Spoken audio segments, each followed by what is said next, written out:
Good evening, everyone. I'd rather should say cold welcome, but I really want to extend a warm welcome to all of you on this cold day. I'm delighted that so many of you have come this evening to our In Conversation here in the Stephen A. Schwarzman Auditorium. My name is Axel Ruger. I'm the Anna Maria Stephen Callan, Director of the Frick Collection, but also today doubled in visitor services, hence my outfit. It's really an enormous pleasure to have you here. May I just ask also everyone to put your telephones on silence? Yes, dig into your bags quickly.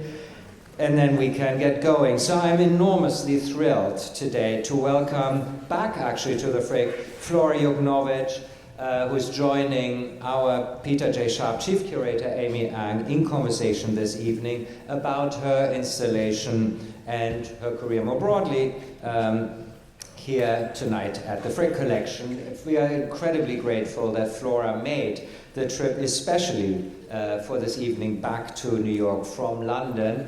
And as you can imagine, also the snowstorm caused a little bit of trepidation, but she's braved the elements and is here with us this evening.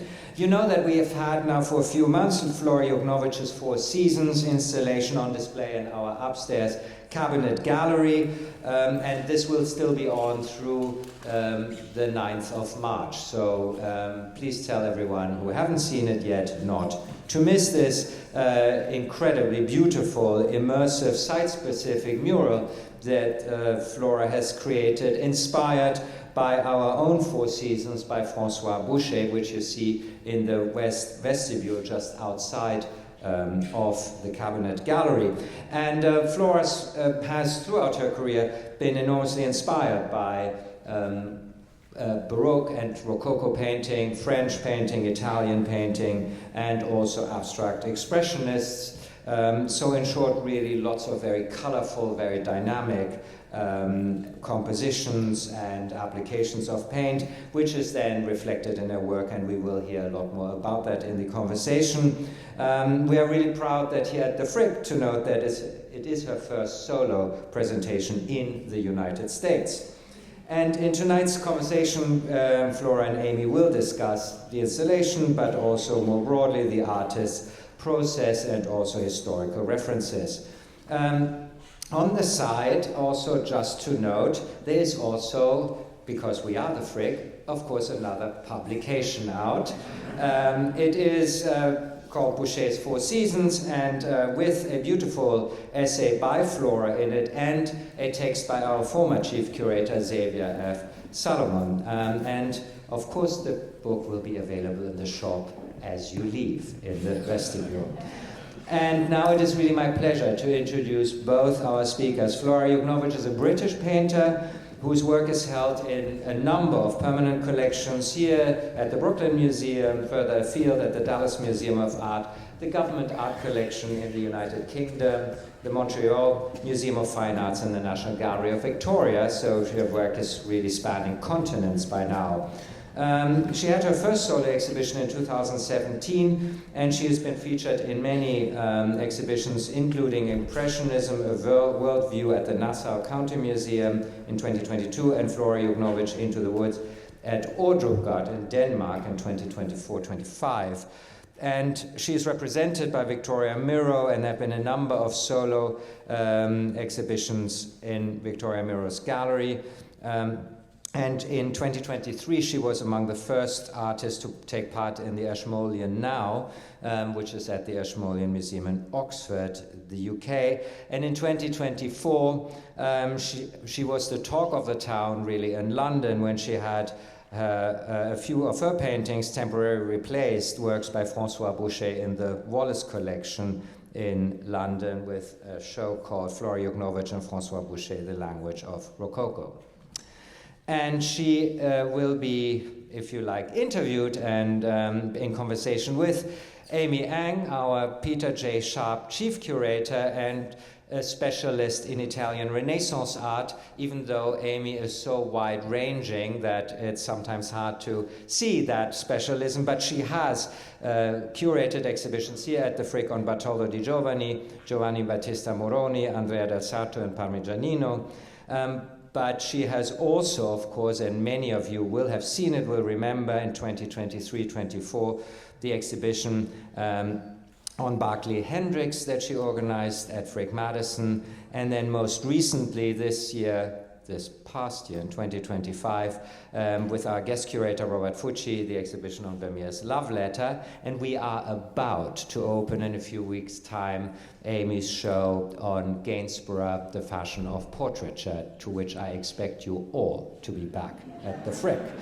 And Aimee has, of course, also, as if that were not enough, written countless publications, too many to mention here, and has, of course, also had an instrumental role in the reinstallation of the Frick, of the collection here at the Frick in the Mansion, as well as at Frick Madison. She earned her PhD at Columbia University and has held fellowships at the Morgan Library and Museum and at the Center for Curatorial Leadership. So, without much further ado, I would now like to ask our two speakers to the podium. Please welcome Flora and Aimee. Thank you very much.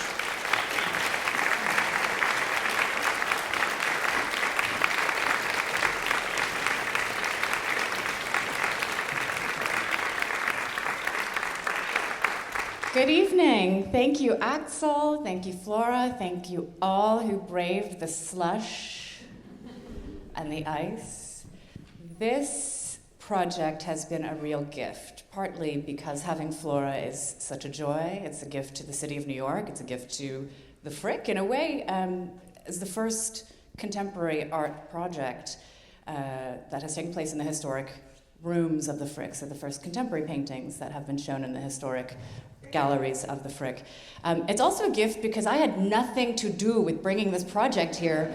I inherited this great joy and gift from my esteemed predecessor, Xavier Salomon, who's now waving at us from across the Atlantic in Lisbon as director of the Gulbenkian Museum. So it really is a pleasure that I was able to step in to have this conversation with Flora, who I'd like to talk a little bit about how this came about. You know, how did you get here, Flora? So I first met Xavier at an exhibition in London of Doron Langberg's work, who we're both like big fans of. And that led to a studio visit, and then we started talking about Fragonard and Boucher, and then I came out to New York for the first time ever, and he very kindly gave me a tour of the Frick while it was at Frick Madison. And we were talking about the possibility of doing the diptych, and we were looking at the Bouchers together, and I just got very excited about these sort of odd-shaped paintings and this sense that they, you know, might have been set into the architecture, and that there was a dialogue going on with sort of decoration and Boucher's work, which I was just interested in anyway, and it felt like a really exciting thing to get my teeth into. Remind me how long ago this was? Oh, it was about 3 years ago, yeah. Long gestations for these projects, but we just opened last April. So the image on the screen, of course, is the West Vestibule here at the Frick Collection. This is where Boucher's Four Seasons have pretty much been installed since they were acquired by the Frick family in 1915 or so. They're often missed. That view out into the Fifth Avenue garden, but what's been really joyous is that Flora's installation has really brought new life and new attention to these four pictures, which all of the projects that we do at the Frick, of course, with contemporary artists are rooted in bringing attention and illumination and new perspectives on works like this. And so this is just a cropped view of the Four Seasons by François Boucher. For those of you who don't know these paintings well, maybe you've never ventured down that little West Vestibule, there were four pictures made by the 18th century French painter François Boucher representing the four seasons of the year for Madame de Pompadour. So that's the official mistress of Louis XV. Whereas seasons and months used to be represented by the labors that one would conduct during those times, these four seasons focus, of course, on the pleasures of those seasons, Ancien Regime, and from the woman's perspective, of course, being pushed in that swan-shaped sled. I'm showing you a cropped image, of course, that's spring, summer, autumn, winter. We should bring back that style, by the way. The fur necklace, totally bare décolletage. But just to show you that, in fact, these have had different lives. So we show them now framed as paintings sitting on the wall. They were made actually probably as overdoors set into boiserie or wood paneling in the wall. So they've had these different lives too. And in this way, actually, Flora, your work, as it kind of has become the wall covering in the cabinet gallery, gives a little bit of different view of the way art can move from being part of the interior to maybe one day when these are deinstalled, they become framed and on the wall. So again, the long history of works of art. You were inspired by 250-year-old paintings. To what degree did Madame de Pompadour and this wonderful cast of characters enter into your imagination and inspiration while you were painting? I mean, at first, I assumed that the project was going to be quite a lot about her. And, you know, it's unusual, I think, to have the seasons shown through a woman's life. And, you know, she was such an important person in relation to Boucher and their relationship. And so I got stuck straight into the research about that. And actually, it was through that reading that I learned about her, how Boucher and she worked together and had this sort of collaborative vision to create her brand together. And he painted numerous portraits of her. And I read this wonderful essay by Eva Leger-Bouchard who talks about a portrait where she has some real roses and then also roses on her dress. And she describes very beautifully this interplay between the artificial and the real. And so instead of Pompadour really making it into the work, it was that essay that illuminated this idea about Boucher's work more generally, that it's a kind of playful merging of the real and the fake.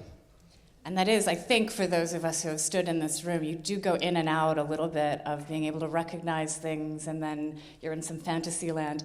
Could we talk a little bit about the question that everyone asks me when I take them through? Tell me about the trim. Yes. And it's an important question. So forget the wonderful details. Toadstools. I call these breasts on the lower right. Am I right or am I wrong? I mean, they're ambiguous fruit. Back to the trim. So, yeah, the trim was, I guess, a happy accident. It was just out of necessity because none of the walls here are straight. And don't we know it? We started thinking about the project before you guys had reopened again. So I was just looking at measurements and I was thinking, how on earth am I going to do this and try and make these measurements and also give myself a little bit of margin for error? And then how are we going to stretch them? So ended up stretching using staples. And so we needed something to cover it and just to kind of create that, wiggle room. And when I came to look around, when you hadn't yet opened, it was sort of like a hard hat tour. There was this trim everywhere, and I thought this is just going to work perfectly. It wasn't fuchsia, though. No, it wasn't. No. I think the idea of it being kind of like a nod to something a bit contemporary felt important, and like a little bit of a, humorous take on the classic. Well, it honestly is the question that everybody asks, and specifically, did Flora choose it? Yes, I did. And in the diptych that Flora and Xavier published together, there's a beautiful essay, as Axel mentioned, and you refer to your paintings, which were, of course, painted in the studio. I think we have a shot of Flora in the studio. You refer to, I like that murmur, by the way, of the reaction to the artist at work.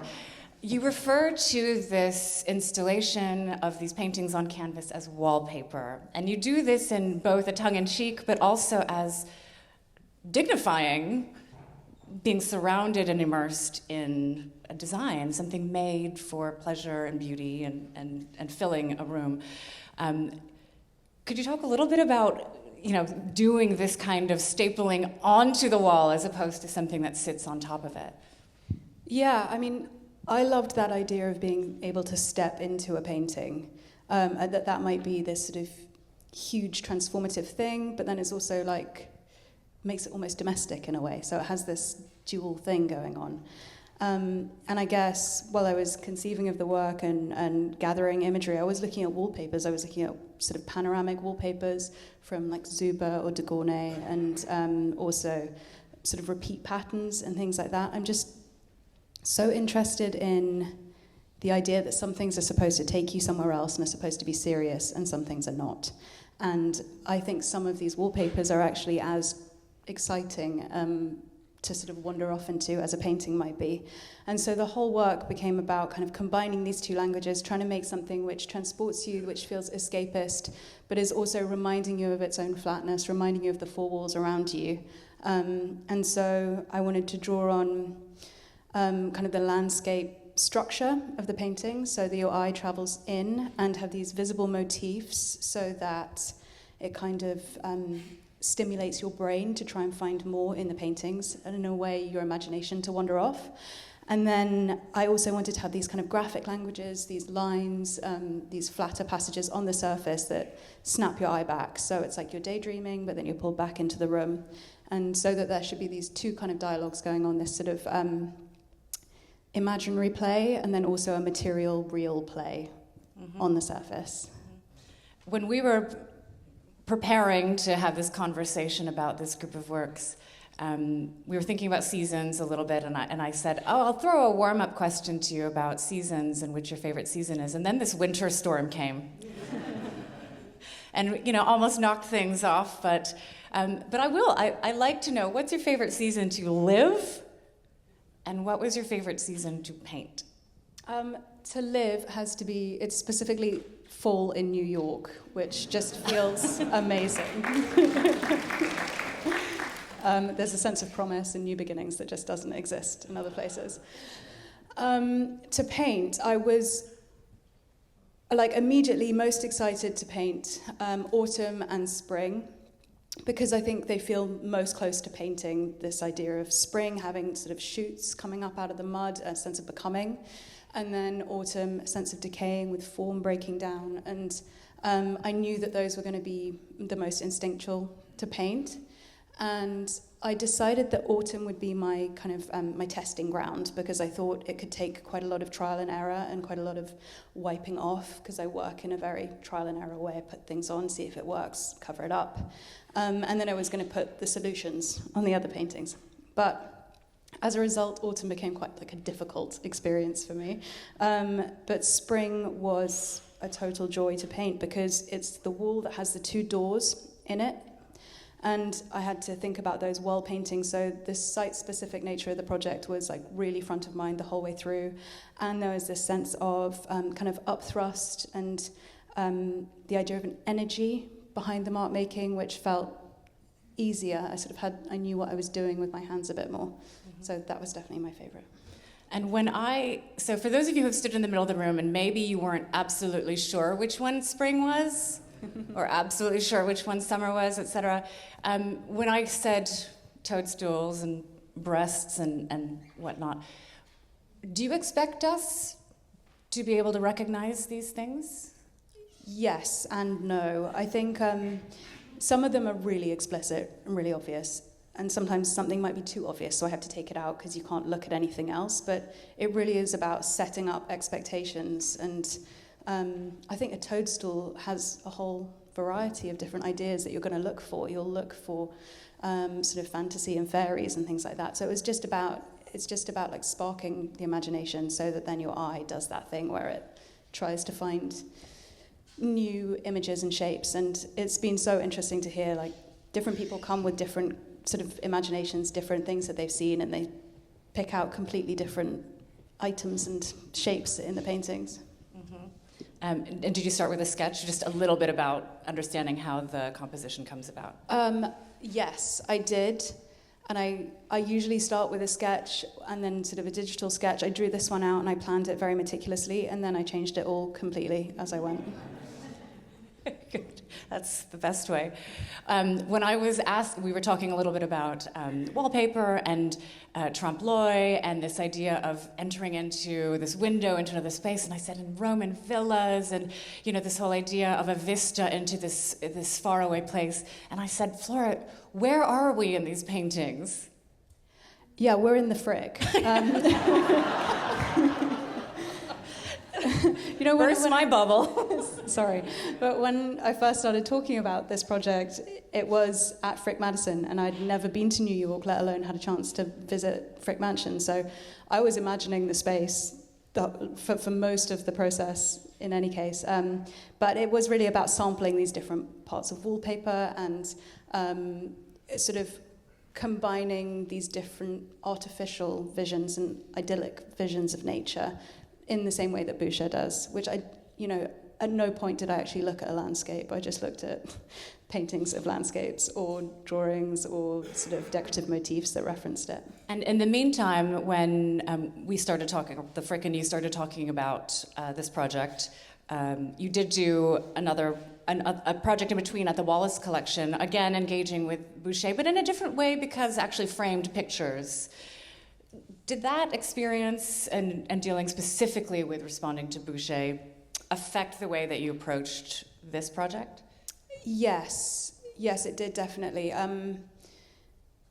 I think it was. I was looking at specifically at the pastorals in those paintings, and I was researching lots about Boucher and his relationship with the theatre, and I think that idea of his backdrops that he was painting early on, and I think it contributed to that sense of him being very very aware of the sort of humour and the artificiality of the work. And it seems, even though you weren't looking at landscapes to paint what you did at the Frick, you had actually ingested an enormous amount of imagery from Boucher, his time, his contemporaries from the 18th century. So there became almost an encyclopedic imagery. I was looking at paintings of landscapes, just not actual go out landscapes. into nature at any point.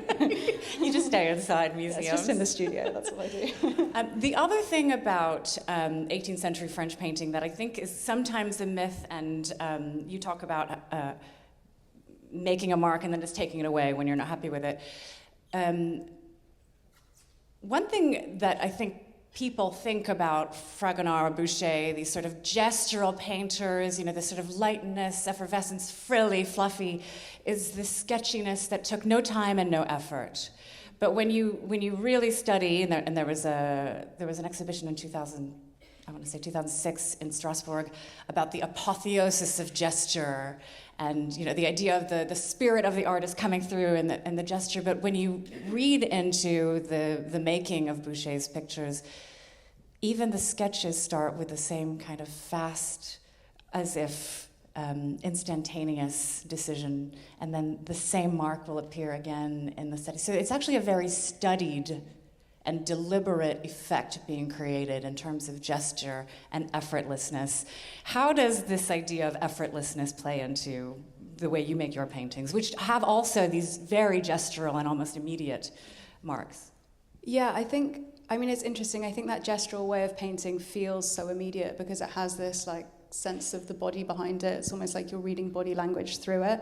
I think it communicates really immediately, but to paint it is slow. You have to be very deliberate about every element of it, and you have to know the way the paint's going to feel on that particular brush and what kind of pressure you should put on, how much speed you should put behind it, all of those things. So it's like the thinking just happens at a different point in the process. It doesn't happen on the canvas, it happens before the brush touches the canvas.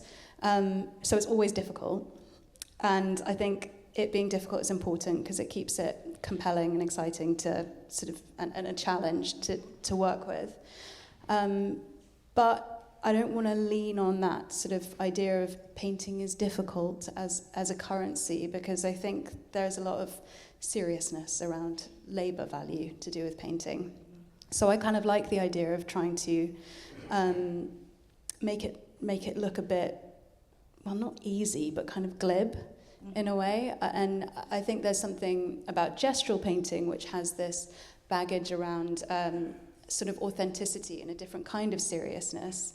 And what if you could drain that out of it? And what if it's just a mark with a bit of flourish every now and then, just to sort of break the tension, break the expectation that something is necessarily super important, snap the eye back. I was reading about this quality sprezzatura, which I think is... Comes from the Italian Renaissance, thank you very much. There we go. It's this sort of courtly ease that you're supposed to affect, even when something's difficult. And I think there's something funny about that, a kind of humorous way of painting with your finger out and kind of... With a martini in one hand. Yeah, exactly. Yeah. Yeah, but it's the studied effortlessness, right? Exactly. Yeah. Completely fake.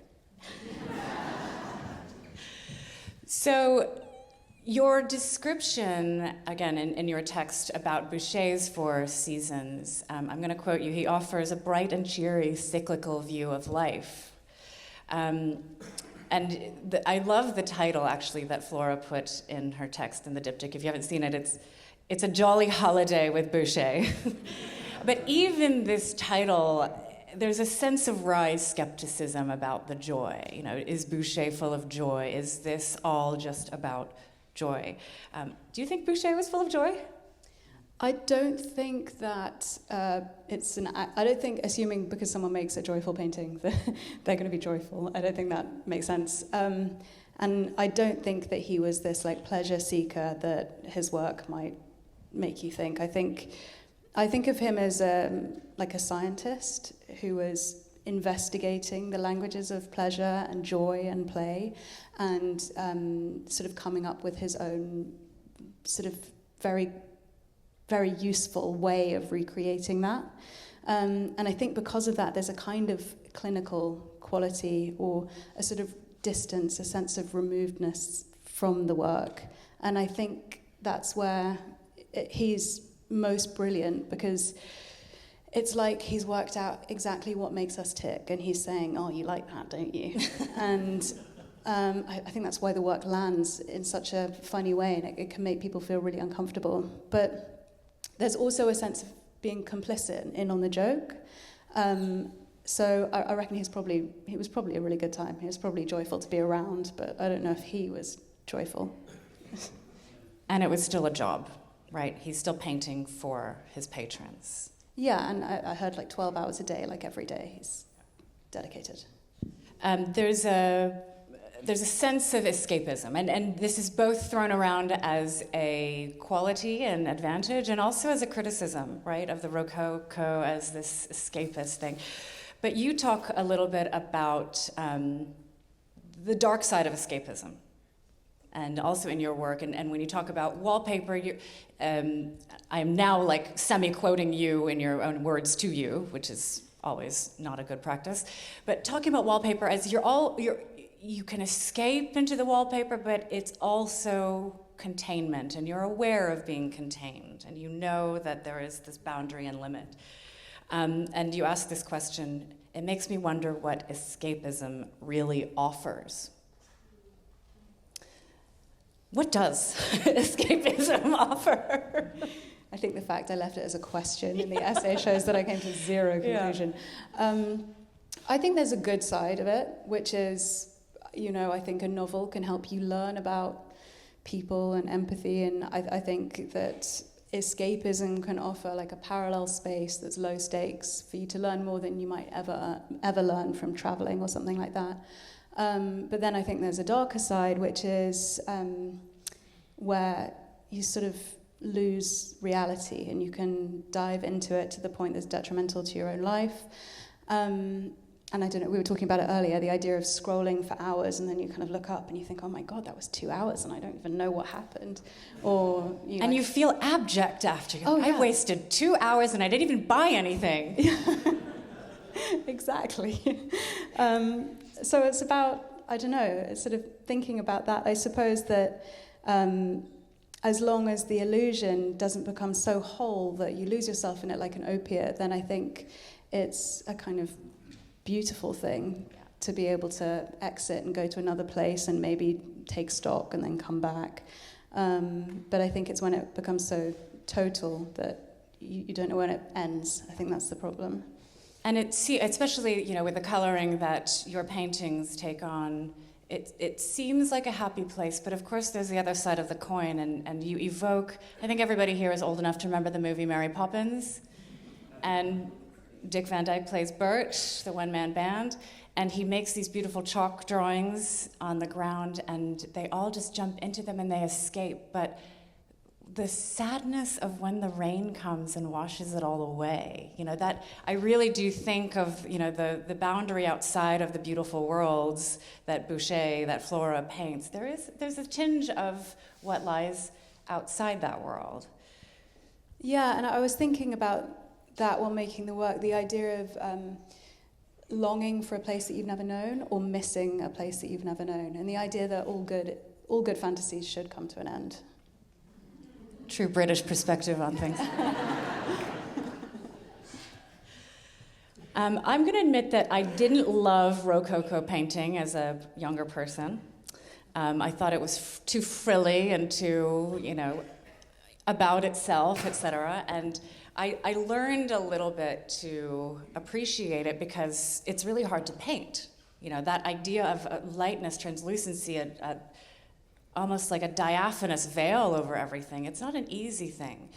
How did you learn to kind of evoke this dreamy feeling? I mean, did you start off like this, or did it come through studying Boucher and art? Yeah, I painted very differently before I started looking at Boucher and Fragonard.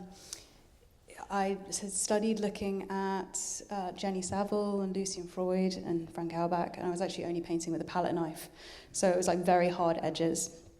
And I thought it was really important, really vital work that I was making, and it was very brown.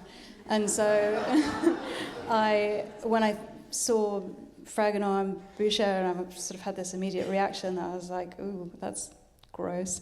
And I started trying it out just to see. So I think that's where some of the best things happen, where you just feel a bit curious about something. Let's try copying it. Let's see what happens. And yeah, I just found that feeling of working with something that felt kind of high stakes because it felt embarrassing to be making these paintings. I found that to be such an interesting place to work. And there were moments where I was just like, yeah, vibing with the beauty of the paintings, and I suppose that intuitively makes you, paint with veils and soft brushes and things like that. And then there were times where I was sort of recoiling from it and I was getting rough with it, and I think it ended up producing a sort of interesting kind of painterly dialogue. It's true. Rococo can give that kind of to begin with. And we're not at a dinner table, but we're still in a public institution. I'm going to talk about politics for a second. Painting and politics in the 18th century. So there was a book a long time ago, one of my favorite covers, hang on, it's Michael Levy's Rococo to Revolution. Some people might remember this. I'm going to show you the cover because it 1966. And it is a really seminal book, and I don't think it meant to do this, but I think one of the effects of this book is it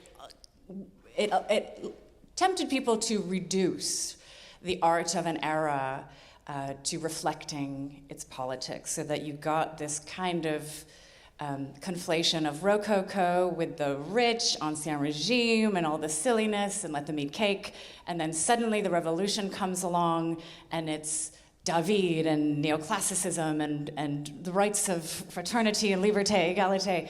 It's not actually as simple as that, of course. And here at the Frick, we have the Fragonard room, which the first 4 panels, of course, made by Fragonard for Madame du Barry in the early 1770s, were rejected by the Ancien Regime client, who replaced them with very neoclassical pictures by Vien. So, you know, there is, I think, a little bit more fluidity to Rococo is the Ancien Regime, terrible, terrible, terrible, and suddenly neoclassicism comes with the politics of its time. Contemporary mingling of Rococo with Trumpism, I think, comes from attention on the Oval Office and what's going on there. And I think, too, we want to kind of be really careful about conflating the art and its appearance with who's using it, when it's being used. I'm wondering a little bit about, you live full-time in England, you made the Frick paintings here in New York. What was the feeling of being in America painting, this kind of painting, especially, for the months that you were here? It was, well, obviously, it was kind of a charged time, and I feel like that charge was quite palpable in the city, which is already so kind of vibrant and sort of has so much movement going on. I guess, I mean, I was here for a year and a bit, so I never felt like an active participant in the politics of New York. I felt like a spectator, and I think that kind of helped with the project in a way, which is about being in a space and sort of looking out. I don't know, metabolizing. No, good. But was your studio kind of an escape from the politics around you, from the radio, from the, New York One, whatever? Anybody still watch New York One? I do. You can't shut the studio to everything else. It does sort of become a place for digesting things. But I was working on this show at the same time as a show that I had with Hauser and Wirth in LA that was called Bacchanalia, and was dealing more with that idea of kind of the Ancien Regime and decadence and stuff in the Rococo, and drawing parallels with today, which is not really something I tackled much in this work. So it felt like two different projects, and I separated my studio, and I had two different ends of the studio that I was working at. And for the LA work, I was listening to the news like pretty much nonstop, the news and podcasts about the news and things like that. And then for the other half of the day, I would go down the other side of the room, and because the paintings are so big, it could take 20 minutes to wash a brush. So I was allowed to listen to audiobooks, which I normally don't let myself do because you get too involved. And I was listening to Angela Carter's Nights in the Circus and Jeanette Winterson, Sexing the Cherry, which are both like these sort of dreamlike fairy tales, and both meditate on the idea of what's real and what's faked and what's an illusion. And so weirdly, it felt like that was kind of an escape. And then the other stuff was where I was trying to learn about who the politicians were in New York and try and understand the lay of the land and try and digest it in the work a little bit. So I think what you've referred to as two very distinct psychological worlds you lived in on two sides of your studio. And did you see that reflected in the work?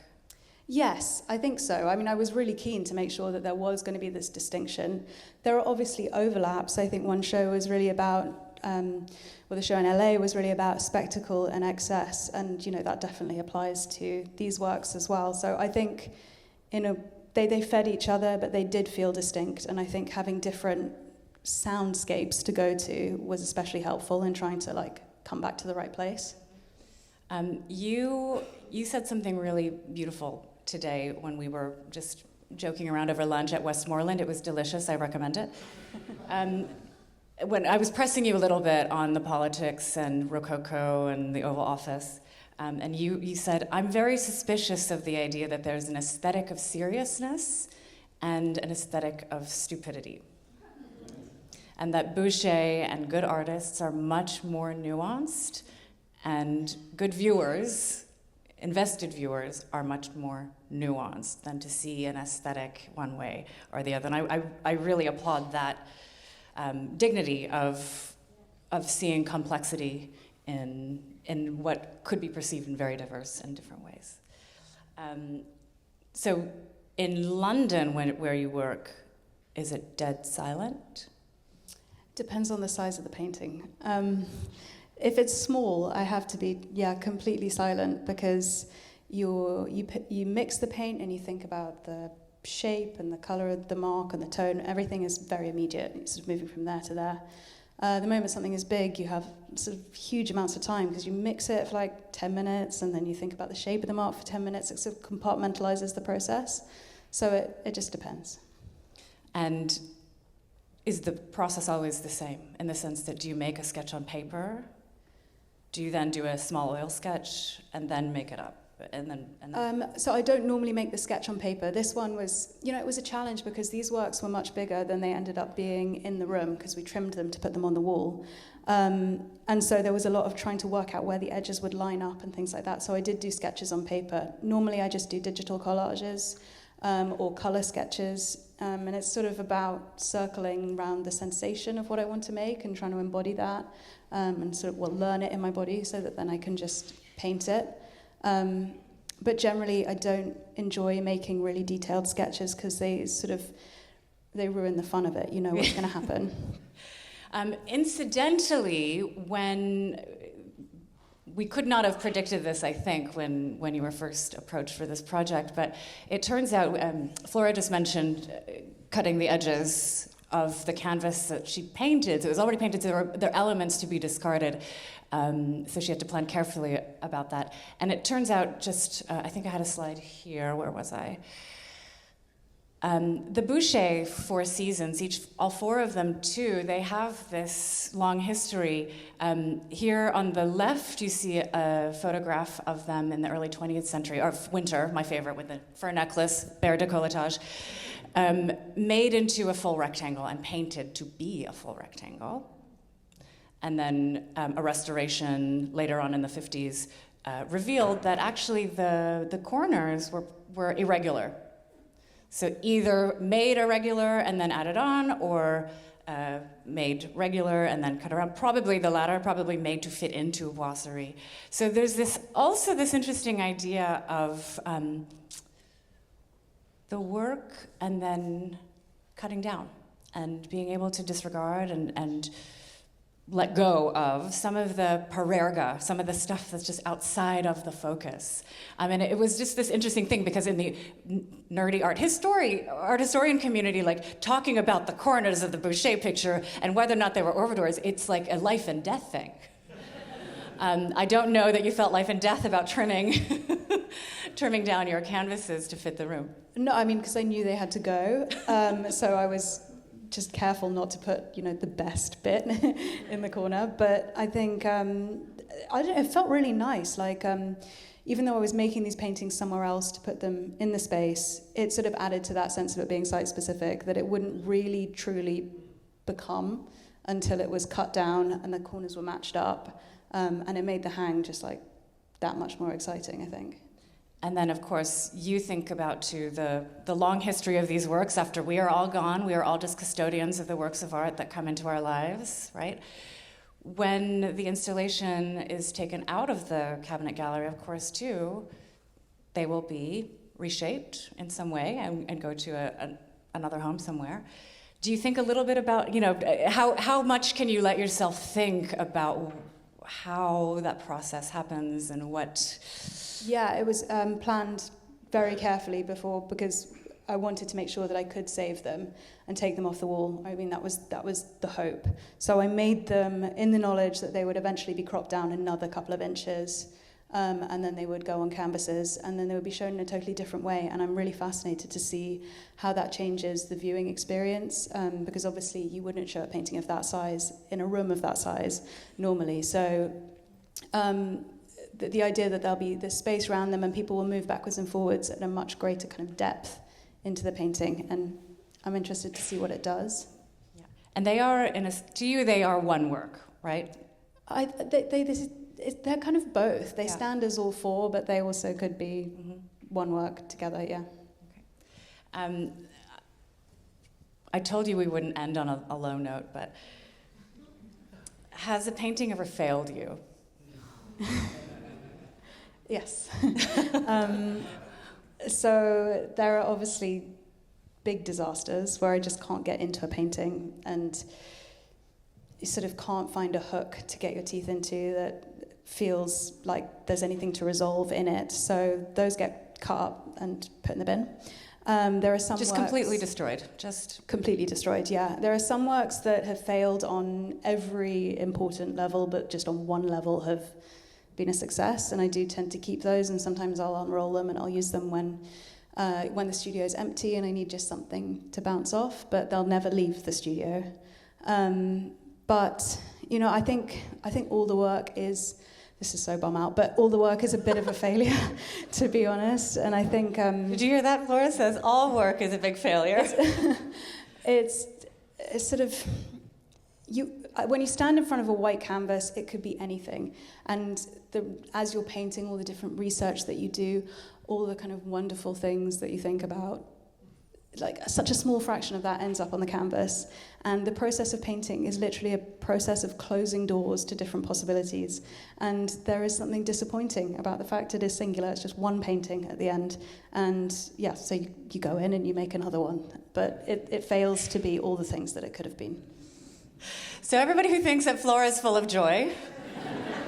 Definitely glass half empty. Okay, last question. Are we going to see you back in New York anytime soon? I hope so. Yeah, I love it here. So this is the end of our programming, but I never disrobe on stage. But I just wanted to show you, and this is not a merch push, but I just wanted to show you that really beautiful. I'll hold it up. It's autumn.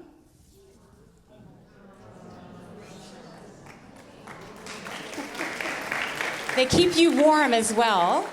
And we do have, I think there's a limited quantity at the lobby shop. But Flora, I wanted to thank you for sharing yourself, your art, your ups and your downs, your happiness, your sadness, and really shining a new light on some really important works in the historic collection with such nuance and complexity. Thank you. Thank you so much.